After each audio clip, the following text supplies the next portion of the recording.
जगह जगह अवैध ढांचे खड़े किए जा रहे हैं, सरकारी भूमि के ऊपर अतिक्रमण करके जो है अवैध ढांचों का एक जाल बिछाया जा रहा है। ये एक चुनौती है हिंदू समाज के समक्ष।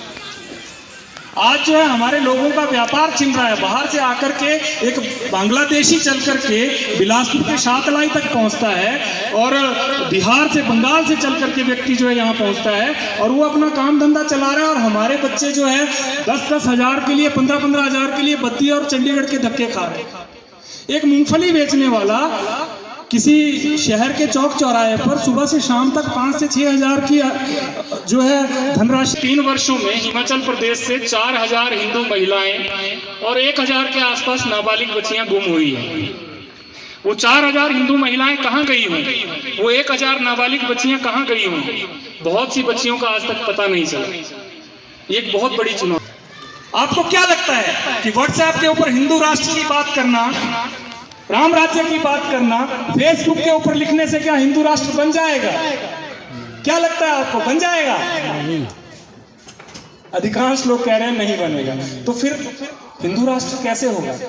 बहुत से लोग कहते हैं कि देखिए जी कोई ऐसा नेता आ जाए, माता की भारत माता की, भारत माता की, गणासुरु महादेव की, गणासुरु महादेव की, माता चामुंडा की, माता चामुंडा की, नमः पार्वती पते हर हर महादेव।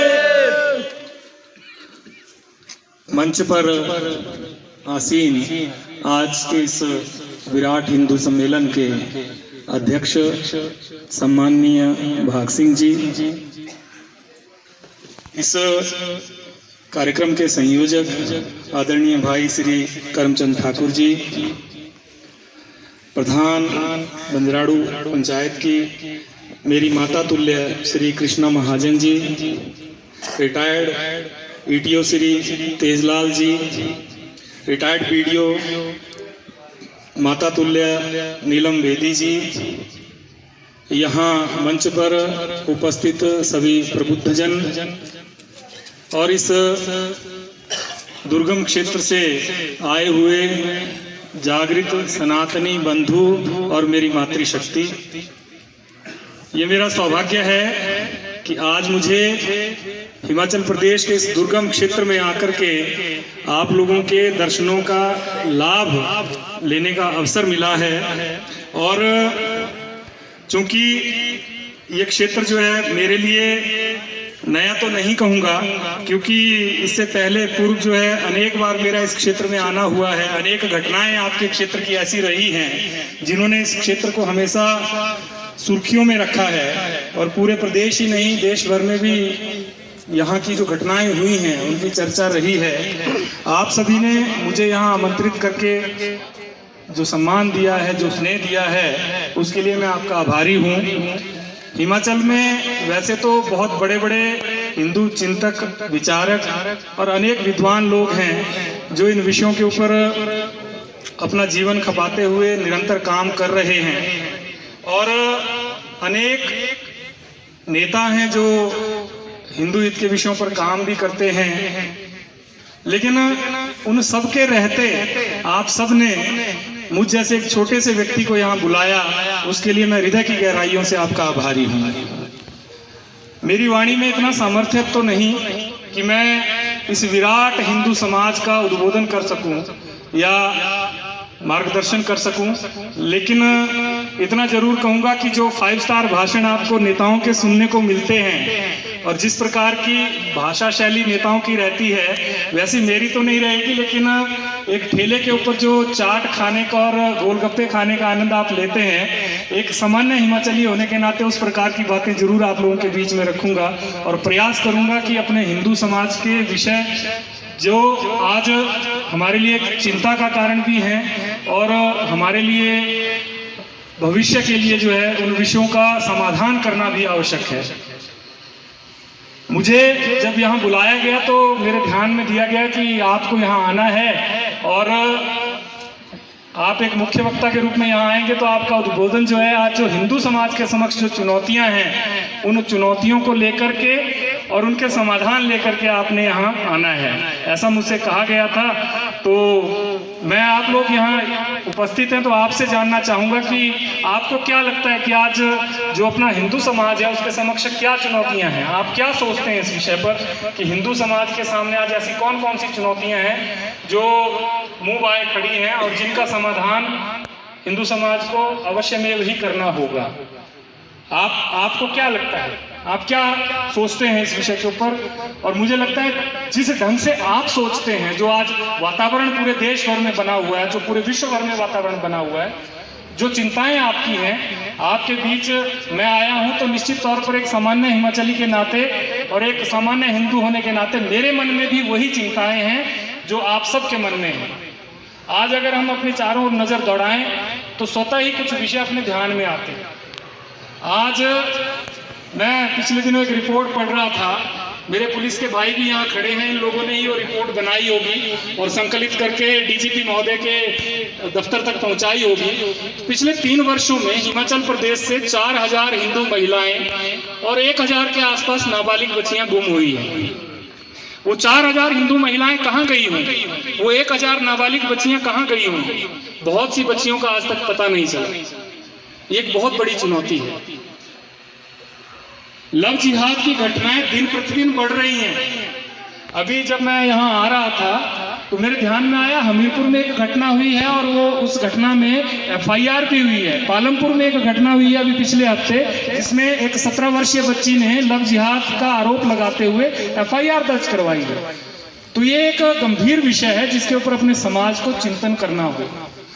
आज आप देखते होंगे दुर्गम क्षेत्र है, इसलिए शायद यहाँ दूरस्थ स्थानों से लोग नहीं पहुंच पाते, लेकिन जब हम शहरों की बात करते हैं, चाहे शिमला की बात करते हैं, हमीरपुर, बिलासपुर, मंडी, ऐसे शहरों को जब हम देखते हैं तो वहाँ अनजान चेहरे हमें देखने को मिलते हैं और अपनों से ज़्यादा बाहर के लोगों की संख्या वहाँ देखने को मिलती है।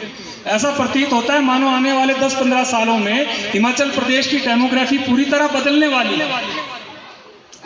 ये एक गंभीर समस्या है। आज जो है जगह जगह अवैध ढांचे खड़े किए जा रहे हैं, सरकारी भूमि के ऊपर अतिक्रमण करके जो है अवैध ढांचों का एक जाल बिछाया जा रहा है। ये एक चुनौती है हिंदू समाज के समक्ष। आज जो है हमारे लोगों का व्यापार छिन रहा है। बाहर से आकर के एक बांग्लादेशी चल करके बिलासपुर के शातलाई तक पहुंचता है और बिहार से, बंगाल से चल करके व्यक्ति जो है यहाँ पहुंचता है और वो अपना काम धंधा चला रहा है और हमारे बच्चे जो है 10-10 हजार के लिए, 15-15 हजार के लिए बद्दी और चंडीगढ़ के धक्के खा रहे हैं।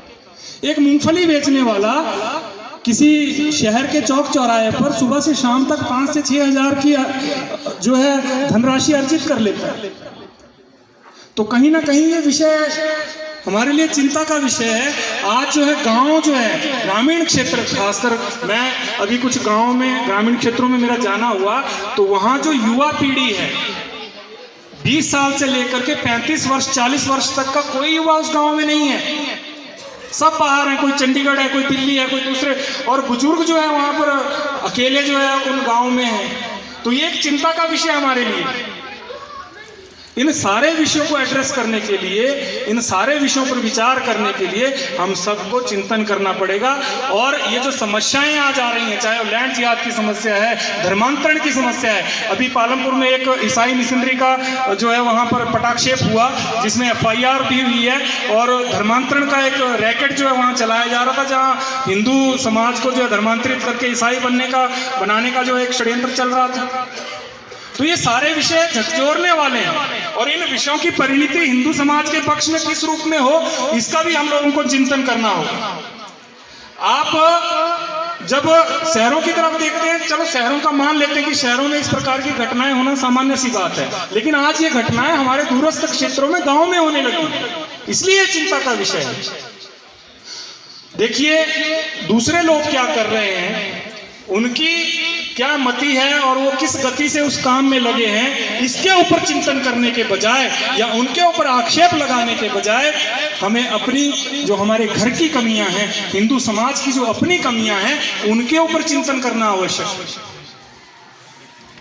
आज मैं देखता हूं कि वो अपने मिशन में लगे हुए हैं, लेकिन क्या हम लोग जिस विश्वास और तल्लीनता से वो लोग अपने काम में लगे हैं, क्या हिंदू समाज भी उस तल्लीनता के साथ जो अपने धर्म के ऊपर और अपने समाज के कार्यों में लगा है? यहाँ जो संख्या बैठी है वो इसका उत्तर है। मैं इसका उत्तर नहीं दूंगा, ये जो संख्या यहाँ बैठी है ये इस प्रश्न का उत्तर है। कमल जी को जय श्री राम, जय श्री राम, जय श्री राम। कमल जी को जय श्री राम, जय श्री राम, जय श्री राम। मेरे भाई जय श्री राम का नारा लगाते हैं और युवा साथी सुबह से शाम तक फेसबुक के ऊपर जय श्री राम लिखते रहते हैं। लिखते या नहीं लिखते? और फेसबुक और व्हाट्सएप के स्टेटस के ऊपर हिंदू राष्ट्र और राम राज्य की बात करते हैं आज के युवा। लेकिन मैं पूछना चाहूंगा कि जिन स्लोगन्स को आप लगाते हो, जिनके ये नारे आप लगाते हो, क्या उनके जीवन के जो आदर्श थे, जो उनका आचरण था, जो उनकी मर्यादाएं थी और जो जीवन उन्होंने जिया, जो आदर्श उन्होंने स्थापित किए, क्या उनमें से किसी एक आदर्श का हम लोग पालन करते हैं? ये मेरा आपसे प्रश्न है। आपको क्या लगता है कि व्हाट्सएप के ऊपर हिंदू राष्ट्र की बात करना, राम राज्य की बात करना, फेसबुक के ऊपर लिखने से क्या हिंदू राष्ट्र बन जाएगा? क्या लगता है आपको, बन जाएगा? अधिकांश लोग कह रहे हैं नहीं बनेगा। तो फिर हिंदू राष्ट्र कैसे होगा? बहुत से लोग कहते हैं कि देखिए जी, कोई ऐसा नेता आ जाए जो संविधान में बदलाव करके जो है इस देश को हिंदू राष्ट्र घोषित कर दे। चलो मान लिया कोई ऐसा धर्म योद्धा आ गया, कोई नेता ऐसा ऊपर कुर्सी पर बैठ गया, उसने संविधान को बदल दिया और वहां एक शब्द जोड़ दिया हिंदू राष्ट्र। तो क्या हिंदू राष्ट्र की परिकल्पना पूरी हो जाएगी? एक शब्द जोड़ने से हिंदू राष्ट्र बन जाएगा? हिंदू राष्ट्र की परिकल्पना है क्या? हमें चिंतन इस बात पे करना है कि हिंदू राष्ट्र बनेगा कैसे, उसके मूल में कौन सी भावनाएं हैं जिनको लेकर के हिंदू राष्ट्र बनना है। छोटी छोटी बातें, छोटी छोटी विषय जो है मैं आप लोगों के बीच में रखूंगा। आज जो है हमारे युवा जो है सुबह से शाम तक मोबाइल पे व्यस्त रहते हैं और बात करते हैं हिंदू राष्ट्र की, राम राज्य की। दोस्तों, इस वीडियो का दूसरा पार्ट भी जल्द ही आने वाला है, तो जल्दी से सब्सक्राइब कीजिए। अगर आपने मेरे चैनल को सब्सक्राइब नहीं किया है तो बने रहिए वीडियो में और कमेंट करके ज़रूर बताना कि आपको मेरी वीडियो कैसी लगी। अच्छी लगी तो लाइक शेयर ज़रूर कर देना। मिलते हैं अगली वीडियो में, तब तक के लिए जय हिंद, जय हिमाचल, जय चुराह।